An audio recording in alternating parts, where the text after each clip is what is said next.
제가 몇 달 전인데요. 예전에 방영이 됐던 진짜 사나이 여군 특집, 이것을 이제 우연히 인터넷으로 제가 보게 됐는데, 보니까 이제 아주 가냘픈 여자 연예인 몇 명이서 군대에 입대를 하는 겁니다. 그래서 이제 혹독한 훈련을 받는 그거를 이제 담은 프로그램이더라고요. 근데 보니까 훈련시키는 조교들이 얼마나 잔인하게 혹독하게 훈련을 시키는지, 연예인이라고 봐주고 이런 게 없이 똑같은 정규 군사 훈련을 그대로 시키는 것 같았습니다. 그러니까 체력도 안 되죠. 여러 가지 규칙적인 생활을 안 하던 여자 연예인들이 얼마나 힘들었겠습니까? 근데 프로에 보니까 그 중에서 유독 이제 어느 여배우인데요. 유난히 이제 적응을 못 하는 거예요.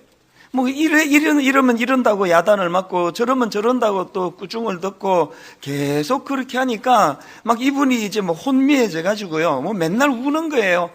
저녁에 잠자리 들어가서도 눈이 붓도록 울고, 훈련 받다가도 울고, 왜 그렇게 우느냐 그러니까 자기 자신도 밉고, 적응을 못 하는, 또 조교도 너무 야속하고, 서러워서 울고 계속 우는 거예요.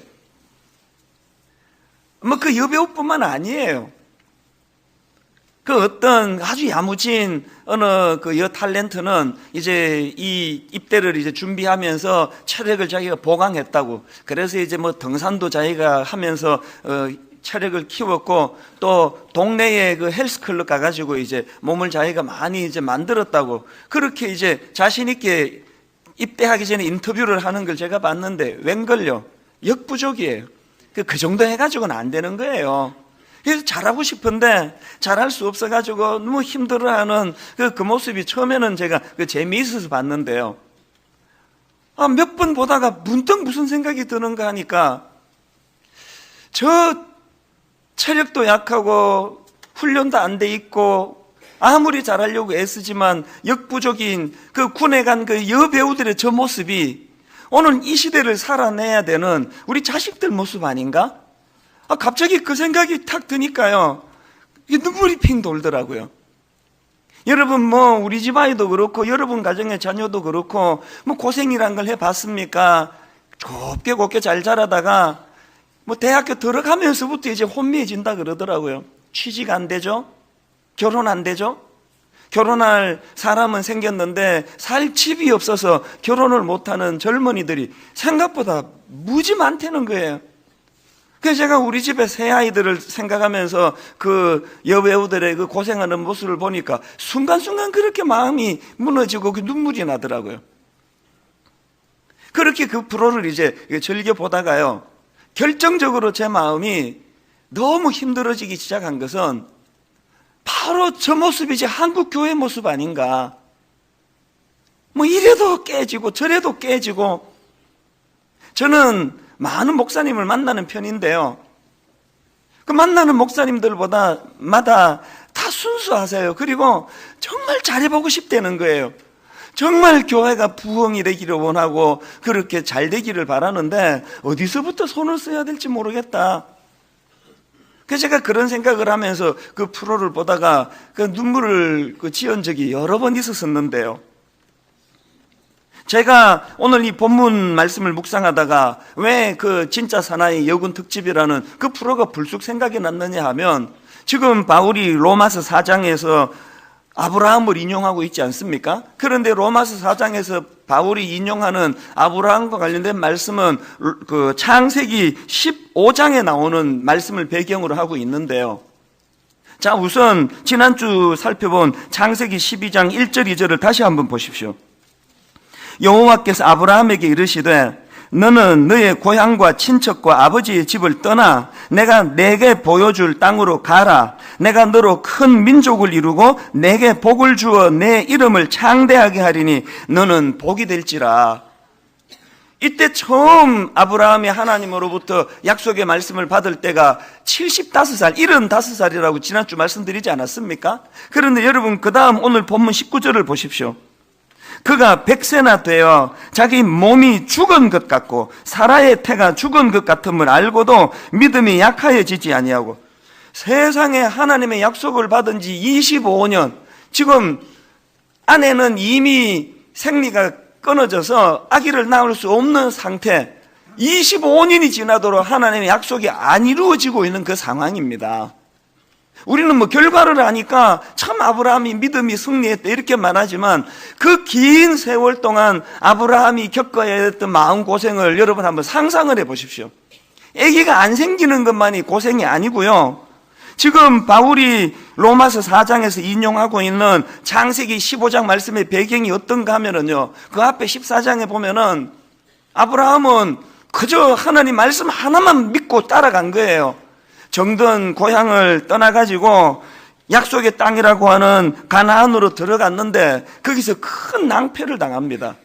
가나안 원주민들, 그 부족들 간에 전쟁이 일어나가지고 난리를 경험하는데요, 그 와중에 조카 롯이 포로로 끌려갑니다. 이런 난감한 일이 있습니까?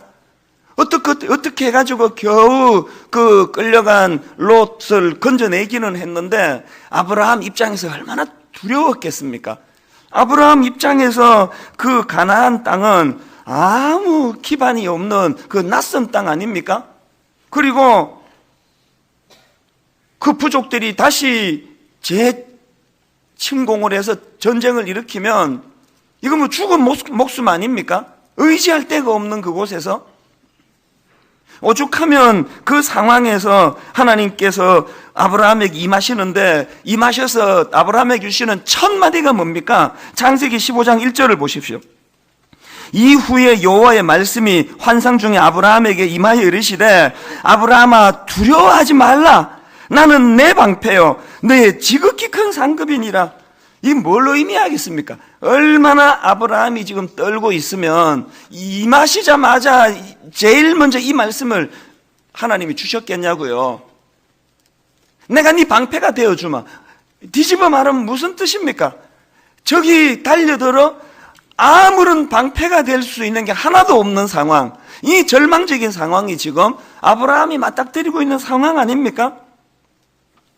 제가 왜 이 본문을 묵상하다가 그 여군 특집 참 무기력하게 그 평소에 TV에서 그 자태를 뽐내고 우아하던 그 모습은 하나도 없고 초라하게 짝이 없는 모습으로 맨날 꾸중 듣고 깨지고 그저 자기 자신이 미워가지고 눈물이나 짓는 그 여군들의 모습이 왜 또 올랐겠습니까? 여러분, 이 땅을 살아가는 우리 예수 믿는 그리스도인들의 모습이 영락없는 창세기 14장 15장의 아브라함이라니까요.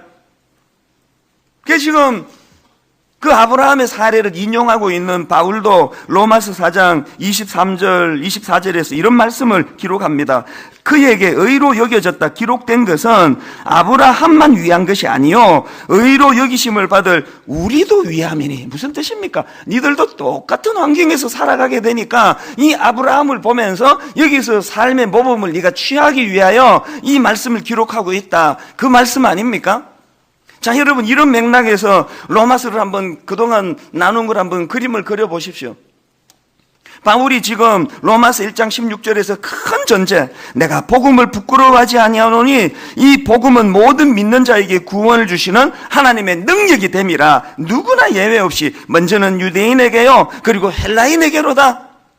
그 다음 17절, 복음에는 하나님의 의가 나타나서 믿음으로 믿음에 이르게 하나니 기록된 바 오직 의인은 믿음으로 말미암아 살리라 한 것 같으니라. 이 큰 전제를 선포하고 나서 이제 우리 다 배웠잖아요. 치명적인 인간의 죄성으로 이러지도 못하고 저러지도 못하는 그런 절망에 빠져있던 인간들을 향하여 율법, 네 행위를 상징하는 율법으로는 여기서 못 헤어나온다. 오직 은혜, 예수 그리스도를 믿는 믿음, 이 믿음이 너를 의롭게 만들어줄 것이다. 이걸 지금 피력하고 있으면서 바울이 왜 로마서 4장에서 이 창세기 15장의 아브라함 이야기를 여기다 왜 끄집어내겠냐고요. 우리 인생길에 그 여군 특집에 나오는 그 밤마다 눈물 짓는 그 불쌍한 여 탤런트처럼 역부족인 거 아닙니까? 이럴 수도 없고 저럴 수도 없고 이래도 깨지고 저래도 깨지는 인생길 가운데 우리가 취할 건 두 갈래 아닙니까? 하나님이고 뭐고 없다. 믿을 수 없다. 응답은 이루어지지 않는다. 나는 누구도 믿지 않겠다. 난 내 주먹을 믿고 가겠다. 그 길로 가는 한 길이 있고, 아브라함처럼 끝까지 하나님을 신뢰하며 하나님을 의지하는 그 길이 있는데, 하나님은 후자를 의롭게 여기신다. 여러분, 우리 인생길 가운데 그런 난관이 찾아오고 어려움이 찾아오고 할 때 우리도 아브라함처럼 나는 하나님께서 택한 하나님의 백성이다. 창세기 12장에서 하나님이 주신 약속, 이 약속이 이루어지기 전까지 나는 죽을 자유도 없다. 나는 반드시 이 어려움을 이겨낼 수 있다. 나는 하나님의 약속을 믿기 때문이다. 이 믿음이 작동되는 그런 인생으로 살라는 말씀 아닙니까? 하나님은 그것을 의로 보신다는 거예요.